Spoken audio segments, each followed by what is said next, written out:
the main thing needs to be the main thing in this game, and that main thing needs to be you. So, Mike Gundy, dagnabbit, it's time to remind, stand up and you tell him. You tell him I'm Mike flipping Gundy. I'm coming. And hell's coming with me, you hear? Hell's coming with me, Kenny. You are Locked On Oklahoma State, your daily podcast on the Oklahoma State Cowboys. Part of the Locked On Podcast Network. Your team every day.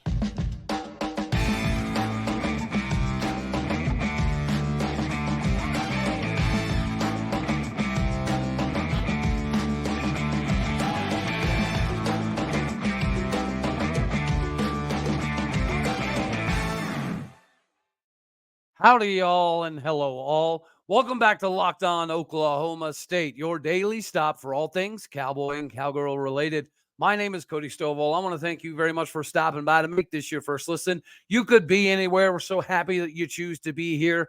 You can find us on every single podcasting platform, as well as visually on YouTube. You can find me personally at All Day O State. Is Mike Gundy at this very moment playing some super sketchy savant level game of chess? Well, he very well might be. The main thing is we played like we practiced. I got to give a shout out to the Believe in OK State podcast. Megan, Justin, you guys nailed it. But Yves Batoba mentioned right away that he said it looked like we handled this like a glorified scrimmage. Justin agreed, Meg agreed for the most part. Well, I got one thing that we can all agree on 100%, and that is we did have our first major coaching error of the year. Now, after we're done with this, we're going to move on because it's Arizona State. But we do need to talk about kind of what happened because I think Yves is on to something here. We had our first major coaching error, and that was allowing complacency. Complacency became infectious. That's something we can all agree on. Gladly, it's game one, but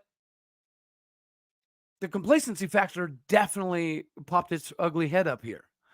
And we're all in agreement because we've all been there. Looking ahead happens. Not taking your opponent seriously enough, it happens. When you're in preparation and you think some type of way, it affects you. Your own thoughts, your own assumptions.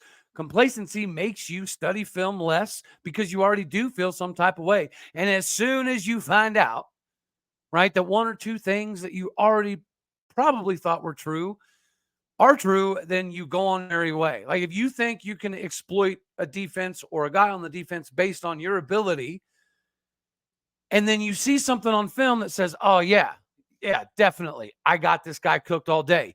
You would rather go on a date, drink a cold cola, or pick up a controller and hop on some NCAA or Madden. Guys, as a wide receiver, you know, I've seen it. I've been a part of it. I've done it. Like in college, we had a game coming up against number one undefeated Tabor College, and we absolutely curb stomped Ottawa, and we destroyed them 34-0. Film wasn't super exciting, but it also wasn't crazy relaxed either. The next week, we had Southwestern College before the biggest game of the year against Tabor. The millisecond, y'all, I found out that the opposing corner was a 5'9" kid from Katy, Texas, guarding the X spot. I wasn't too worried about the film. I knew that if I just focused on my responsibilities, I'd be fine, or at least that's what I thought. And we did still win the game 50-30. But it was ugly, and it shouldn't have been. And it threw off our preparation, and it screwed us for the game that we were all so excited for, the game we were all so ready for. And we ended up dropping a dud, losing 33-22 to Tabor. Now, shout out to Tabor. They did end up going 11-1 and losing in the later round of the playoffs. And, of course, shout out to my fellow friends Falcons, who are also undefeated right now in the season, 2-0, after pulling another classic A-whooping of Ottawa the other day. But 100%, this is the approach that we went with, right? And it allowed complacency to pop its ugly head up, and it got us. That's just kind of what this was. And it's our coaching errors because we allowed it, right? Something in the preparation was more relaxed than it needed to be. You always hear all the time, you know, we approach every single game the exact same. And, you know, the game this week is just the next game on the schedule. Heck, we've heard Gundy say it in regards to Bedlam. That ain't true. It's not true. Now, the reason coaches say it is because you do not want your players to become complacent, which I think is kind of what happened here for the UCA preparation. We knew we were going to stay base the whole time. We knew we weren't going to get crazy with stunts and twists and blitz and different packages. We weren't going to do the NASCAR stuff. Offensively, obviously, we had a game plan for all three quarterbacks to get equal number of throws out for the most part, as opposed to establishing a game plan. So if that's going to be the case, then is this not maybe the game within the game that we finally get to see some stuff? Could it possibly be that for all the madness that was the Central Arkansas game, that there's some weird, super sketchy, almost, again, savant level game of chess being played here? I mean, we did play 72, 73 players. I think the only team in the Big 12 who got to play more guys was OU. Are we at a plug-and-play stage? Absolutely not. And we must have a new game plan for Arizona State, but sometimes something like this is beneficial. Sometimes you need that wake-up call. You need the thing that kind of puts the checks and balances system in place for you as a team. I mean, heck, we heard it recently from Kenny Dillingham, Arizona State's coach, which we're going to cover here in a little bit. But he had a lot of interesting things to say. One of those things was in regards to not being able to prepare for Oklahoma State because he's just shooting in the dark, right? He doesn't really have a rhyme, rhythm, reason for understanding what we're going to do. He knows the offense we've been running for years. He also knows that we were working on some beefier stuff this offseason. And then he also knows we went back to the same Oklahoma State offense that we ran last year and the year before, basically in game one. Now, I do think Kenny Dillingham's wrong about one thing in regards to the aspect of, okay, I'll give you the tease here for the next segment. It is what it is. Kenny Dillingham recently has come out and said that if you're changing your game plan, then they've already won. They're already in your head because you're already doing something different just in preparation for them or in the game for them. Is he onto something? Or could he be slightly crazy? I don't know. We're gonna definitely get to that in a second. But today, guys, brought to you by Game Time. Last-minute tickets are very important. If you're going to get your hands on them, it doesn't really matter if you're playing it or not. So, yeah, let's move on. Arizona State. Let's just do away with whatever was Central Arkansas, okay? It's done. It's over. Now we get to move on to Arizona State. Arizona State's definitely got some weapons that we all need to talk about. We all need to be prepared for. But, of course, we need to talk about Kenny Dillingham and why there is, or at least should be, a little bit of animosity when we play Arizona State. Guys, do we all forget that Dirk Koetter took the Oklahoma State job in 2001, and then like 2 days later, he said, actually, never mind, I rescind. I would prefer to go be the coach at Arizona State. And then he was at Arizona State as a head coach from 2001, 2006. Went on the NFL, had a pretty good NFL career. But that led us getting Les Miles, which led us getting Mike Gundy. But let's think back to then, in the situation we're all in now, that before Gundy got this job, Arizona State was viewed as a much bigger job, a much better job, a much more prestigious job. Not exactly the case anymore, is it? I think not. You know what I also think? I also think when you're going through the hiring process, you need to make sure that you hire the right people, the right time, right fit, the whole 9 yards type of thing.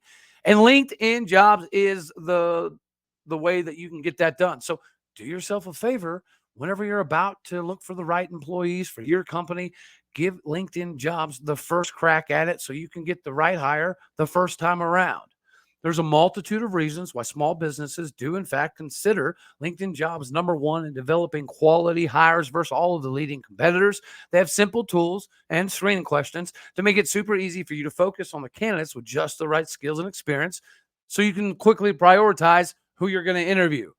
Add your job with a purple hashtag in the hiring frame to your LinkedIn profile. Spread the word that you're hiring.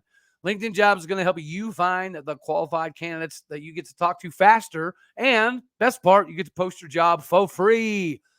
Go to linkedin.com/lockedoncollege. Again, that is linkedin.com/lockedoncollege to post your job for free.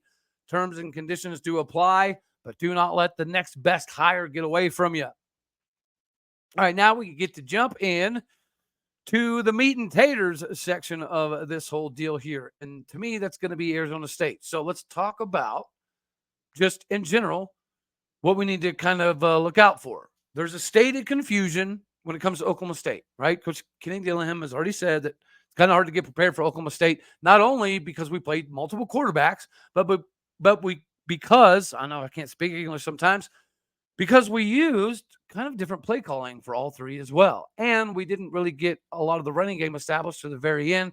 So it's kind of hard to get prepared. And then defensively, we did a whole heck of a lot of nothing, right? So other than realizing that our defensive line can get a lot of push, there's not a lot to see out there. But this dude, Coach Kenny Dillingham, yeah, I'm going to give him a little bit of crap real quick, because if you look up some of his interviews and stuff like that, when he got the job, he was on the, on the podium and he was bawling his eyes out kind of unnecessarily. But at the same time, like, you get it. This is their Gundy. This is the prodigal son that's returned home to his alma mater. So it does matter to him. And then he turns around after coaching Jordan Travis at Florida State, Bo Nix, formerly, of Auburn, now at Oregon. He was able to go out and grab the biggest quarterback get in Arizona State history with the 6'4", 190-pound Jayden Rashada. Jaden Rashada is very good at pocket manipulation. He has an absolute cannon for an arm. He has obviously great size, great frame, and great ability to grow into it. He has a very good deep ball that can do both lead the wide receiver and also give the wide receiver the opportunity to go up and win the 50-50 opportunities as well. And he's athletic enough when rushing the ball that it's not a completely foreign concept to him. The running back, Cameron Scattaboo, is awesome. He is absolutely awesome. He's fun to watch. 5'10", 225-pound running back, Sacramento State transfer that threw Sacramento State on his back and led them to a perfect 11-0 championship season before his transfer. Rushed for the fifth most yards in school history last year at 1,373. Over 7 yards a carry, 7.01 to be exact. He averaged 7.48 yards a carry in his career at Sacramento State. His own teammates at both schools described him as a big A bowling ball that you're trying to bring down. Does that sound familiar, Cowboy Nation? It should. Sounds a little Jaylen Warren-esque, does it not? Luckily, he's not as shifty as Jaylen Warren. He doesn't quite run like Jaylen Warren, but he will run you over. His spin move in traffic is very impressive, and he'll gladly jump over you in a heartbeat. And you also won't see him going backwards very often at all. Yes, I'm aware he only rushed for 71 yards this past game, but he also had 41 receiving, and they went through like a 2.5 hour weather delay. We all know that can screw you up pretty good. And then naturally, of course, Melquan Stovall is a wide receiver, number 7, absolute savage. He didn't get the Cody Stovall height, but he did get the Cody Stovall plus some level speed. Of course, he worked out with his track team in high school. He was the fastest guy on the team while also not even really being on the track team. He's their BP kind of style of guy. The emphasis here has got to be tackle, tackle, tackle. Take him to wrestling practice if you need to, Mike Gundy. Pull an Eddie Sutton, right? Instead of putting your football guys in football pads because they're already there, take them down to the wrestling room. Let John Smith and some of those guys get a hold of them for a bit. Teach them a little bit of toughness and tenacity to roll into this game. Xavier Guillory, got to be somebody that we pay attention to. Again, he only had 73 yards, but he's a major problem. 6'3", 210 pounds. He's crazy talented. Alongside his 6', 295-pound teammate, Elijah Badger, who is a definite Brennan Presley return level guy. So getting beat by him is probably not very smart. Okay. And then they also brought in Texas transfer Troy O'Mary, 6'4", 220 pounds, who was brought in to be the replacement at Texas for Devin Duvernay. And he started playing very early on, played in 4 games as a freshman at Texas before tearing his ACL. And they're tied in. Coming back to Arizona State was possibly the biggest recruiting job that Kenny Dillingham has ever put forth successfully. Equally as big as landing Jayden Rashada, the biggest recruit in their program's history. Guys, getting Jalin Conyers back another year after he could have transferred because Herm Edwards left. Jalin Conyers sounds familiar, probably because he was the 4-star, consensus 4-star guy that went to OU. He was ranked the number 74 player in America by 247. And he had over 420 yards last year with, you ready? Drum roll, 346 of his 422 yards coming in the last 5 games of the season. He had 170 yards after contact, which was 5th most of anyone in all of college football at any level. He forced the most missed tackles in the entire country. He's legitimately chasing and at this rate will likely surpass Baltimore Ravens great legend and top 3 greatest Ravens of all time to never win a Super Bowl and tight end Todd Heap. I'm just saying, this could be, dare I say, should be the appropriate Josiah Johnson coming out party. NFL eyes will be on this game. NFL scouts, executives, everybody is going to be pretty curious to see this game simply because of the firepower that's going to be on the field. And I think a lot of that, NFL eye-wise, is going to be on Jalin Conyers. If we can get to Jaden Rashada early, and we can make him one-dimensional, and we can get to Scattaboo like the bowling ball lane with bumpers. Actually, you know what? Not bumpers. Scratch that. We tackled with bumpers this last game. Let's just not do that. Get rid of the bumpers acronym. We just need to tackle. Just be more physical. Out-physical this team. Set the tone early. Be meaner. Be stronger. Be faster. Again, all gas, no brakes. Leave no quarter. Let the D at least go crazy. We know playing 3 quarterbacks is tricky.